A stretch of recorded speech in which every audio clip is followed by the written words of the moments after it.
नमस्कार मित्रों, मैं अजय मिश्रा आज आपके सामने एक ऐसा टॉपिक लेके आया हूँ। बस यूँ ही बैठे बैठे सोचा और अपने पुराने दिनों की याद कर ली। आज का टॉपिक है मूंछ महिमा। मूंछ जानते हैं चेहरे पर पुरुष वर्ग के। एक टाइम था जब मूंछों का बड़ा महत्व था।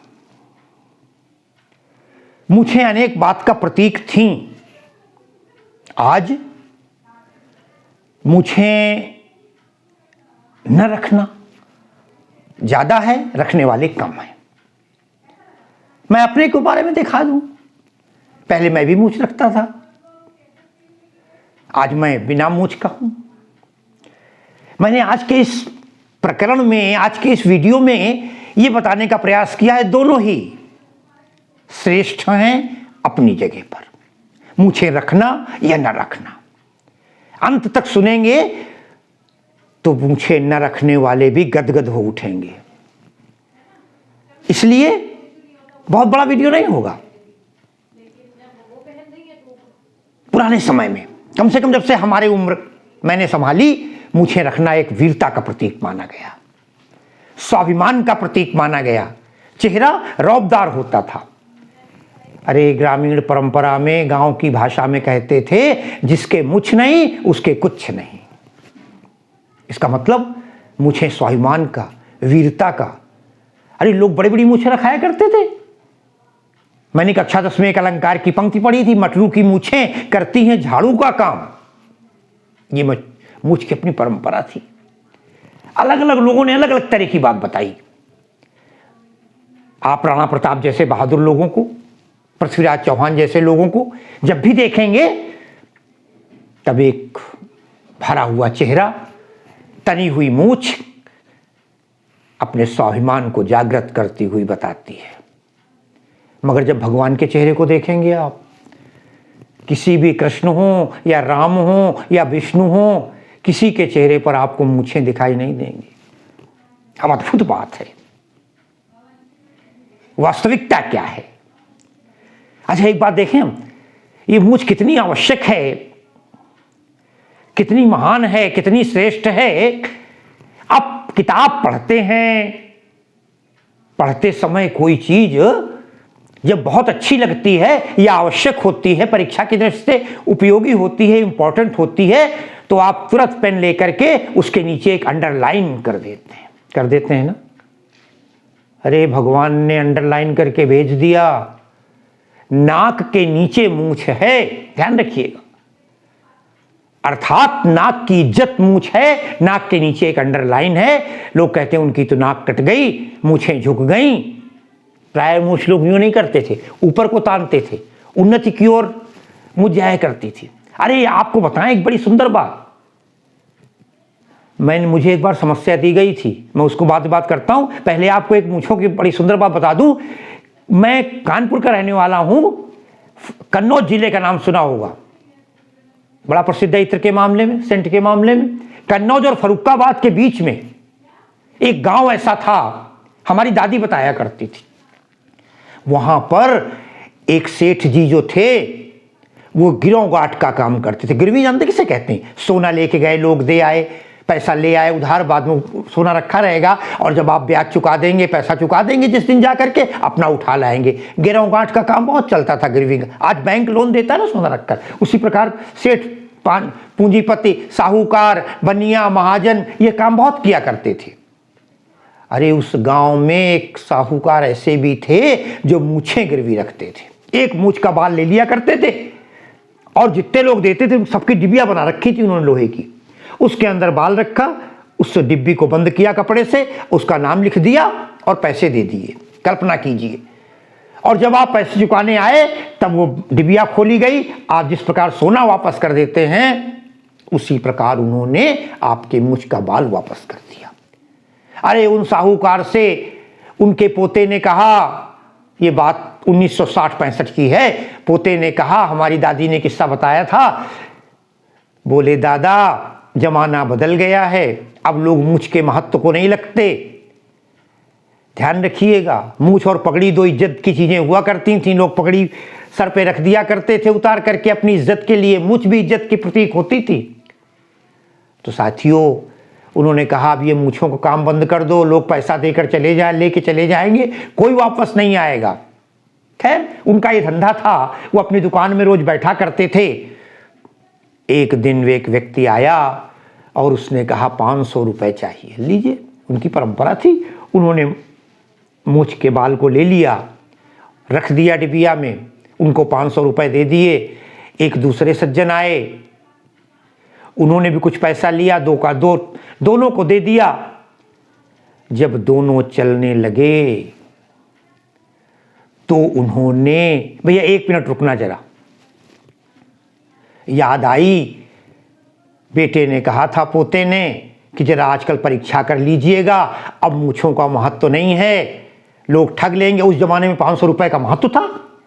अरे मैंने 1982 में नौकरी की थी, 382 रुपए मिलते थे मुझे, यूपी हैंडलूम में मैं क्लर्क था। और 500 रुपए 60 में कितना महत्व रहा होगा। उन्होंने बुलाया और पहले एक से कहा, जो पहले आया था उससे कहा भैया एक थोड़ी सी दिक्कत हो गई है। क्या? इसका जो बाल है वो थोड़ा टेढ़ा लग रहा है आपका, एक दूसरा बाल दे दीजिए और पैसा ले लीजिए, कोई दिक्कत नहीं है, बाल बदल दीजिए। उस व्यक्ति ने कहा दादा लाइए, और 2-3 बाल निकाल कर दे दिए। बोले जो सीधा हो वो रख लीजिए। ठीक, रख लिया, ले लिए। दूसरे से कहा भैया कुछ आपका भी सीधा नहीं लग रहा है, दे दीजिए। उसने फेंक दिए 100 के 5 नोट। बोले नहीं चाहिए, मूछें हैं, सम्मान का प्रतीक है, इज्जत का प्रतीक है, अगर आपको नहीं हमारी मूछ दे दीजिए, हम और कहीं से पैसे की व्यवस्था कर लेंगे। जिसने ये कहा था उसको तो जाने दिया, और जिसने कहा था ये उखाड़ के और मूछ दे दी थी, उसको 2 थप्पड़ लगाए साहूकार ने। बोले आज से पैसे छीन लिए। कहने का आशय ये मूछों की एक परंपरा थी। साथियों, जब मैं बीए वगैरह में पढ़ा करता था तो एक फैशन आया था लड़कियों का 2 चोटी रखने का। स्त्रियां भी 2 चोटी रखती थी, एक चोटी बाहर लटकती थी, एक पीछे रहती थी। बड़ा हंसी मजाक हुआ करती थी। 2 चोटी वाली हकीम जी की साली, कोई कुछ कहता था, कोई कुछ कहता था। अब जब 2 चोटी रखने की बातें आई तो मैं उस समय समस्या पूर्ति किया करता था कविता की। हमें किसी ने दी थी एक समस्या, ये कह करके कि अजय ये बताओ स्त्रियां 2 चोटी क्यों रखती हैं, कई कारण नारी 2 चोटी रखाती हैं। उस समय की कविता बनाया करते थे।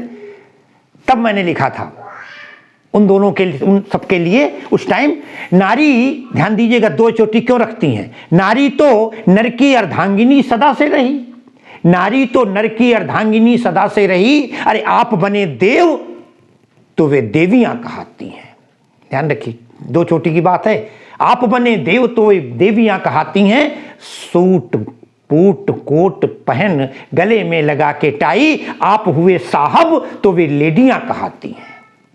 लेडी और जेंट्स हो जाया करते थे तब, वे लेडियां कहाती हैं, धर्म कर्म पूजा पाठ युद्ध क्षेत्र आप गए, अरे मंदिर में ही नहीं वो युद्ध तक जाती हैं। और अंतिम लाइन मैंने लिखा था, अरे मर्द के चेहरे पर मूछों का अभाव देख, कारण यही है 2 चोटियां रखाती हैं।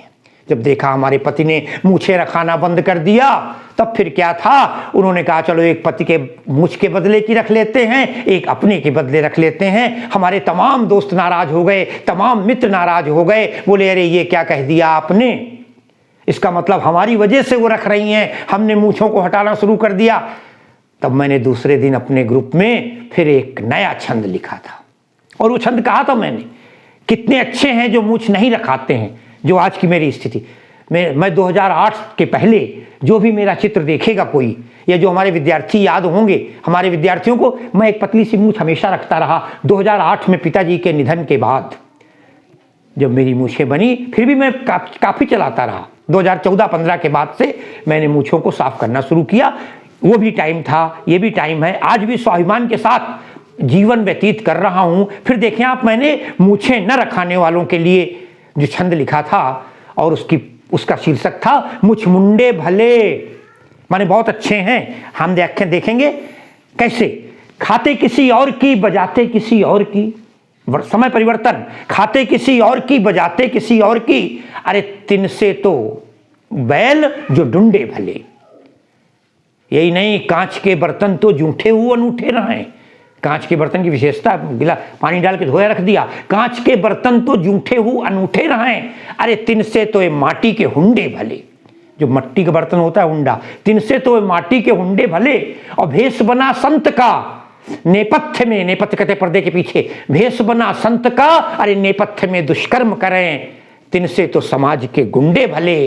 और मूछे रखाई पैन निभाई शान मूछन की।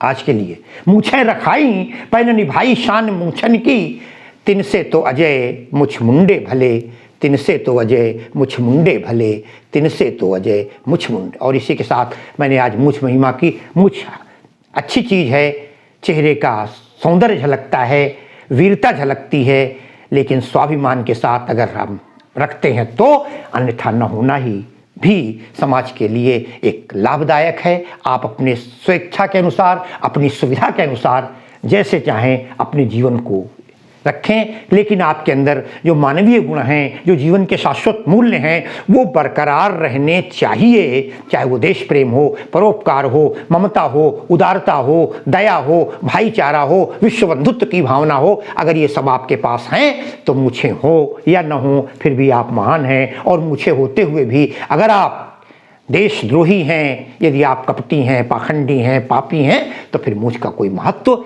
नहीं है। और इसी शब्दों के साथ मैं आज की अपनी वाणी को विराम दे रहा हूँ। बहुत बहुत धन्यवाद।